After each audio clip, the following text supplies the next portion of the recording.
Number 10. South America's largest power.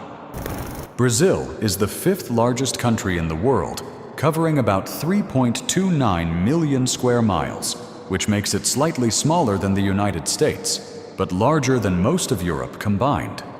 It dominates South America geographically, sharing borders with 10 countries and holding around 60% of the Amazon rainforest, the largest tropical rainforest on Earth. When people say Brazil is a giant, they are not exaggerating. On the map, it practically swallows half the continent. With a population of roughly 212 million people, Brazil ranks among the top 7 most populous nations globally. The country is extremely diverse, shaped by indigenous roots.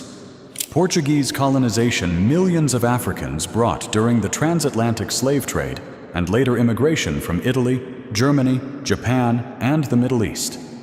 In fact, Brazil has the largest Japanese community outside Japan. The result is vibrant, layered, and deeply unequal. Brazil consistently ranks among the most unequal major economies in the world, where luxury towers can rise minutes away from hillside informal settlements. Unlike most of its neighbors, Brazilians speak Portuguese, not Spanish. E acho que ao contrário é mais fácil, se eles falarem mais rápido pode haver algumas diferenças a nível... Which already makes it culturally distinct in Latin America. And here's a detail many visitors get wrong. Rio de Janeiro is the capital of Brazil. It used to be. Rio became the colonial capital in 1763 and later served as the capital of independent Brazil from 1822 to 1960. But in 1960, the government moved the capital inland to Brasilia, a purpose-built modernist city designed to promote development in the country's interior. Today, Brasilia remains the political center of Brazil, even if Rio still dominates postcards and tourist imagination. Economically, Brazil has the largest economy in South America, with a GDP of around $2 trillion. That places it within the top 10 to 12 economies in the world, depending on the year. It is a global agricultural powerhouse, leading exports in soybeans, coffee, beef, and orange juice. If you have ever had Brazilian coffee in the morning, chances are you have contributed a few dollars to this economic machine. Beyond agriculture, Brazil is strong in mining, oil production, manufacturing, and even aircraft production through its domestic aerospace industry. However, Brazil is a country of contrasts. The average monthly income hovers around $500 to $600, and income inequality is significant. In cities like Sao Paulo and Rio de Janeiro, luxury districts can look comparable to Miami, while just a few miles away, lower-income neighborhoods struggle with limited infrastructure and public services. It is a country where Lamborghinis and crowded buses can exist on the same street. And yes, crime is a real issue in some urban areas. Pickpocketing in crowded markets, phone snatching by thieves on motorcycles, and armed robberies do occur, especially in large cities. Brazil's homicide rate has decreased compared to its peak years in the early 2000s, but it remains higher than many developed nations as of 2026. Does that mean Brazil is unsafe? Not exactly. Millions of tourists visit every year without incident. But situational awareness matters. Using your phone casually in crowded areas, wearing expensive jewelry openly, or walking alone late at night in unfamiliar neighborhoods can increase risk. It's less about panic and more about common sense. On the global stage, Brazil is considered a regional superpower in Latin America. It has the largest military in the region and plays a key role in international alliances such as BRICS. Before we go deeper into the parts of Brazil most tourists never see, let me ask you something. When you think of Brazil, what image comes to mind first? The Amazon rainforest, football carnival, or something completely different? And by the way, which country are you watching from right now? Share it in the comments and let everyone know where you're exploring Brazil from. Number 9. Brazilian women confidence as a lifestyle. If there's one country often placed near the top when people talk about confident, expressive women, Brazil is almost always mentioned. Here, dressing boldly is not controversial. The mindset is simple. Beauty is meant to be celebrated, not hidden. Showing confidence in your appearance isn't seen as provocative, it's seen as normal. Brazil also has slightly more women than men, with women making up about 51% of the population as of 2026. And the country's long history of indigenous African, European, and Asian mixing has created one of the most racially diverse societies in the world. That diversity shapes attitudes, including ideas about beauty freedom and relationships. Dating culture in Brazil tends to be expressive and emotionally transparent. Studies indicate Brazilian women report an average of around 4 to 6 partners over a lifetime, which aligns closely with many Western countries. What feels different isn't the number, it's the comfort in talking about it. Greetings are also very warm. Instead of shaking hands, Brazilians often greet each other with hugs and kisses on the cheek. It's not flirting, it's politeness. You know the country takes harassment very seriously. In major cities like Rio de Janeiro and Sao Paulo, the subway system has carriages reserved for women during peak hours, on weekdays from 6 a.m. to 9 a.m., and from 5 p.m. to 8 p.m. Men who enter these carriages during these restricted hours can be fined up to 1,000 Brazilian real, equivalent to about $200. And then just when you think you understand the balance between beauty independence and social norms here, you stumble across a place that flips expectations entirely, a small rural town called Nueva do Cordeiro, which once made global headlines for being described as the town that needed men. Around 90% of its roughly 600 residents are women. Some are already middle-aged and have never even been kissed. The story, as usual, was more complicated than the headline. The story goes back to the late 19th century. The town was founded by Maria Senhorinha de Lima after she was expelled from her original village. She built a community for women who had been rejected by conservative society, especially single mothers. Over time, it became a place shaped by female leadership. In the 1940s, a pastor named Anicio Pereira married a 16-year-old local girl and began enforcing strict religious rules. Women were banned from cutting their hair, listening to music, drinking alcohol, or using contraception. Male authority controlled daily life. When he died in 1995, the women dismantled the religious structure he created. Since then, they have largely governed the town themselves. Many men left to work in larger Brazilian cities, and the gender imbalance grew. But being short on men does not mean lowering standards. Women in Nueva do Cordeiro openly say that any man who wants to marry there must accept equality. Cooking, washing dishes, cleaning bathrooms, doing laundry. Everything is shared. And so here's something I'm curious about. Would you like to know the secret to winning the heart of a confident Brazilian woman? If yes, drop the number 9 in the comments. And let's see how many of you are brave enough. Number 8. Inside Brazil's most dangerous slums. Before booking your trip to Brazil, there's another side of the country you should know. For years, Brazil has ranked among the nations with the highest homicide totals in the world, recording around 63,880 murders in 2017 alone. The country is also home to more than 1,000 favelas, informal urban communities largely concentrated in Rio de Janeiro. The most famous is Rocinha, with an estimated population of about 300,000 people, making it comparable to a mid-sized American city. In many favelas, real power does not rest with the state. Local gangs control territory, enforce internal rules, and in some cases even monitor who enters and exits. Visitors may need approval, and movements inside certain areas are closely watched. Whenever there's a major event like the World Cup or the Olympics, the government usually negotiates with the gangs for a ceasefire. Yet favelas are not defined by crime alone. From above, you see a dense maze of stacked brick houses, barely any open space, rooftops doubling as patios.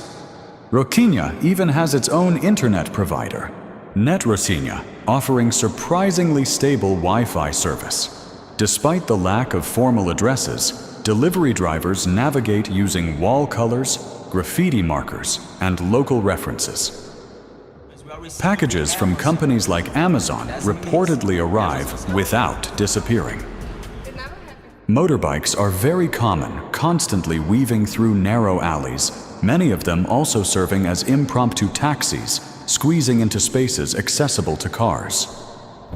Meanwhile, along brightly painted walls covered in graffiti, young residents gather to perform capoeira, the Brazilian martial art that fuses combat rhythm and dance into one fluid movement. Number 7. Nudist beaches and radioactive sands. Have you ever thought about going to the beach completely naked? Praia do Pinho in Santa Catarina was the first official nude beach in the country and remains one of the most well-known. Single men are often not allowed unless accompanied by a partner, and inappropriate behavior can lead to immediate removal. Abrico Beach in Rio de Janeiro operates under similar rules supervised by local naturist associations. Tambaba Beach in Paraíba is another hotspot divided into a regular section and a mandatory nude zone where clothing is not permitted. Despite the freedom, Brazil enforces strict penalties for harassment, proving that nudity does not mean lawlessness. Now here comes something even stranger. In Areia Preta Beach in Guarapari, the sand is jet black and naturally radioactive. The radiation level in some spots can reach 20 microsieverts per hour, with peaks reported at 55 microsieverts per hour. For comparison, the average background radiation in the United States is about 0.34 microsieverts per hour. Scientists discovered the beach in 1880, when Austrian researcher Karl Auer von Welsbach identified its monazite-rich sand containing thorium and uranium. By the 20th century, the area became known as a health beach, with visitors burying themselves in the sand, believing it could treat arthritis and other conditions. In 1972, a physician named Silva Mello publicly promoted radioactive sand therapy, turning the town into what locals called a health resort. However, Brazil's nuclear authority advises visitors not to stay too long due to potential long-term risks such as skin and lung cancer. So if you could choose one of the two, would you go to a nude beach or a beach with radioactive sand? Comment with number 1 and number 2 respectively, representing your choice. Number 6. Bizarre social taboos in Brazil. Brazil may look carefree, but it runs on subtle rules that outsiders often miss. Some of these aren't official laws yet. They quietly shape daily interactions. Break them, and you'll get uncomfortable stares instead of warm smiles. To begin with, never casually flash the OK hand sign. While in the United States, that circle made with your thumb and index finger simply means everything's fine in Brazil, it has long been considered offensive. Because of that, most people use a thumbs up instead. It's a small gesture, but the difference in meaning is huge. Similarly, emotional expression can follow unexpected norms. In certain indigenous communities, such as the Nyawa, people public crying during funerals is discouraged. Although ceremonies are deeply meaningful and respectful, visible outbursts of grief may be viewed as disrupting spiritual balance. As a result, composure is often seen as the proper way to honor the deceased. Social drinking comes with its own expectations as well. Rather than ordering individual bottles, people typically share large 20 to 24 ounce beers at the table. One person pours smaller glasses for everyone. Therefore, drinking alone can feel antisocial or even slightly selfish in group settings. When it comes to food, eating with your hands in regular social settings is generally frowned upon. Unlike some cultures where that's normal, Brazilians typically use forks and knives for most meals, even casual ones. It's seen as more polite and civilized. Color symbolism also runs deeper than many visitors expect. Brown is often associated with sorrow, while yellow may symbolize decline, like leaves falling from a tree. Purple traditionally represents mourning, especially in Catholic contexts. And certain tea-toned shades are linked with misfortune. Because of these meanings, such colors are sometimes avoided in daily life or celebratory settings. Finally, in some local traditions, even the way a woman wears her hat can carry meaning. In the city of Nautrin, tilting a hat to the right may indicate she is single, to the left that she is married, and forward over the forehead that she is widowed. So if you ever visit, pay attention to the details. Number 5. Brazilian street food. If you think Brazilian food is just steak and soccer watching snacks, think again. To begin with, no food journey here is complete without churrasco, Brazil's legendary barbecue tradition. Waiters walk from table to table with long skewers of beef and ribs slicing meat directly onto your plate until you surrender. The cuts are juicy, lightly salted and grilled over open flames. Alongside the meat comes farofa, toasted cassava flour, mixed with eggs and mashed banana. At first glance, it looks simple, but once sprinkled over the meat, it adds a nutty crunch with a subtle sweet and salty balance that completely changes the flavor. From the grill, the scene shifts dramatically to the coastline. Fresh fish pulled straight from the Atlantic is sliced immediately into sashimi-style cuts, sometimes prepared right on the rocks by the sea. There's no long storage, no complicated technique. Just ocean to knife to plate within minutes. That kind of freshness doesn't need marketing. It speaks for itself.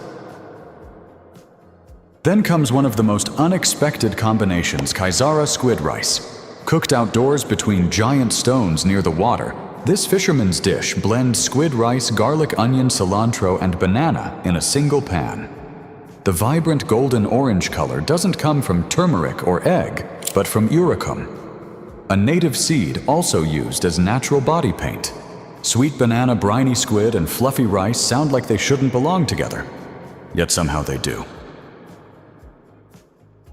After all that richness, it makes sense to reach for a caipirinha, Brazil's national cocktail, made with cachaça, lime, and sugar. It's sharp, slightly sweet, and strong enough to wake up your taste buds instantly. In the tropical heat, it's practically a survival tool. Next, there's feijoada, Brazil's most iconic comfort dish. Thick black beans are slow-cooked with sausage, smoked pork, and various cuts of meat until everything blends into a rich stew. Fresh orange slices are served on the side to balance the heaviness. In many Brazilian households, especially on Saturdays, feijoada isn't just food, it's a weekly tradition. For quick bites, coxinha is everywhere. This teardrop-shaped croquette, stuffed with shredded chicken, is crispy on the outside and soft inside, shaped like a little drumstick.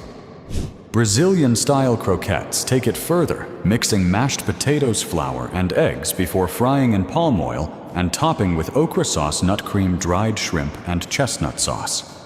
The result is crunchy, creamy, salty, and slightly sweet, all in one bite. Mornings often start on a lighter note with açaí, the deep purple Amazon berry blended into a thick smoothie-like bowl. Topped with syrup and cassava flour, it tastes rich yet refreshing. In the Amazon region, it's even served alongside fish as part of a main meal, not just dessert. And finally, there's jackfruit. You might notice giant jackfruits hanging untouched from trees.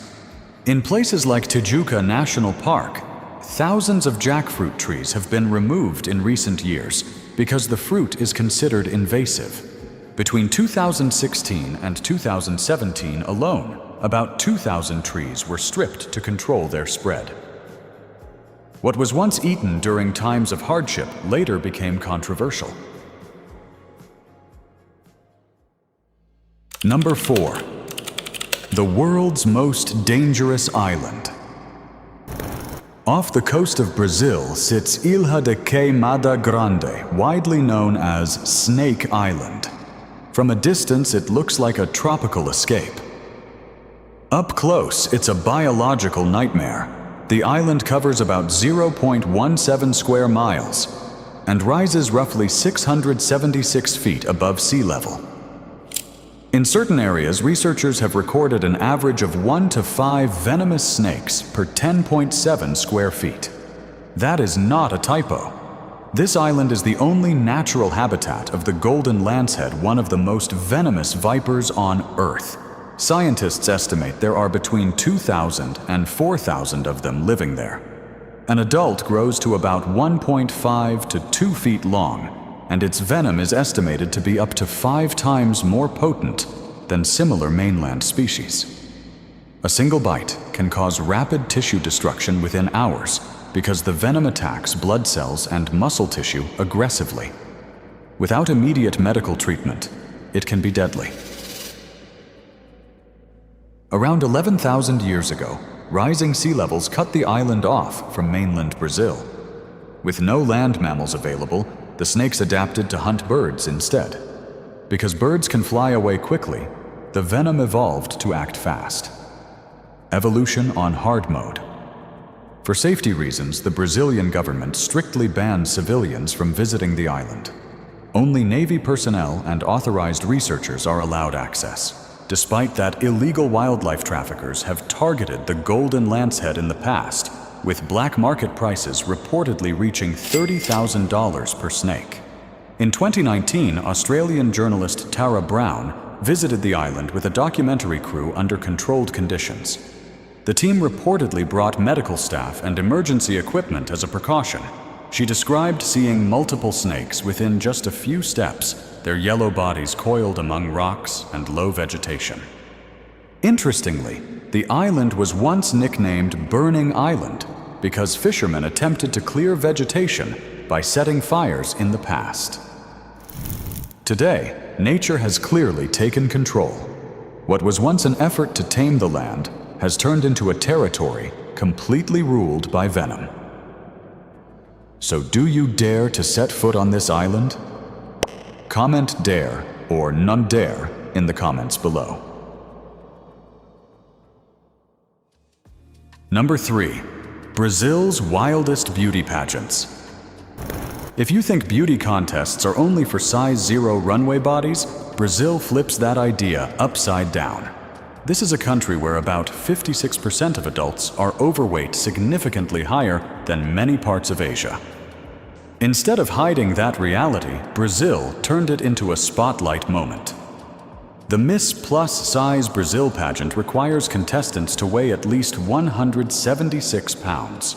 Just like traditional competitions, there are runway walks, evening gowns, and interview rounds. Then things get even more unexpected. In Recife, inside a women's prison in the state of Pernambuco, a beauty contest is organized for inmates. Contestants are judged not only on physical appearance, but also on general knowledge and personal improvement during incarceration. The idea is to combine confidence building with rehabilitation. And then comes the globally famous Miss Bum Bum competition. Each Brazilian state sends one representative to compete for the title of the best natural buttocks. There is a strict rule: no cosmetic surgery allowed. If a contestant's measurements exceed about 42 inches, she is immediately disqualified. The show gained massive popularity, but it also developed a darker reputation. Reports of vote-buying, extreme rivalries, and social media attacks have surrounded the competition. The financial risks are even more shocking. Some contestants reportedly spent more than $20,000 on cosmetic procedures to reshape their bodies. Others invested thousands of US each year on supplements, creams, and specialized training. Meanwhile, the winner's prize has historically been worth around $10,000 US. When comparing the investment to the return earned, the disparity is too great and sometimes feels disproportionate.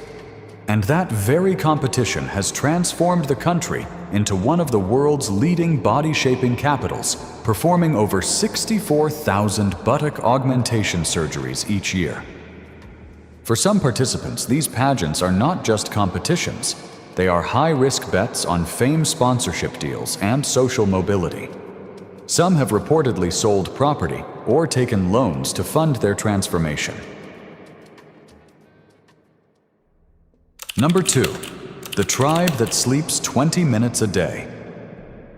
Deep in Brazil's Amazon rainforest lives the Pirahã, a small indigenous tribe whose lifestyle challenges almost everything modern society considers normal. The first thing that surprises researchers is their sleep pattern. Instead of sleeping 7 to 8 hours a night like most people, many Pirahã adults take short naps of about 15 to 20 minutes at a time. It is rare for someone to sleep more than 2 hours total within a 24-hour period. Traditionally, some believe that sleeping too long weakens a person's spirit or makes them vulnerable. Whether spiritual belief or cultural habit, the result is striking. They rely on brief rest periods rather than long, uninterrupted sleep. And you, how many hours do you sleep a day? Comment a number below. I guess there will be a difference. Their concept of time is just as unusual. The Pirahã focus almost entirely on the present moment. They do not structure life around long-term plans or distant history. Food is hunted or gathered daily and eaten the same day. Children grow up learning directly from nature rather than from textbooks or technology. They play in rivers, observe wildlife, and absorb knowledge through daily experience. This connects to perhaps the most fascinating aspect of the tribe, their language. The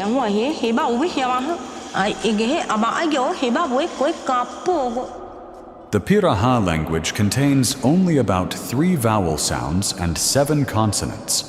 It has no exact number words beyond simple concepts like 1, 2, and many.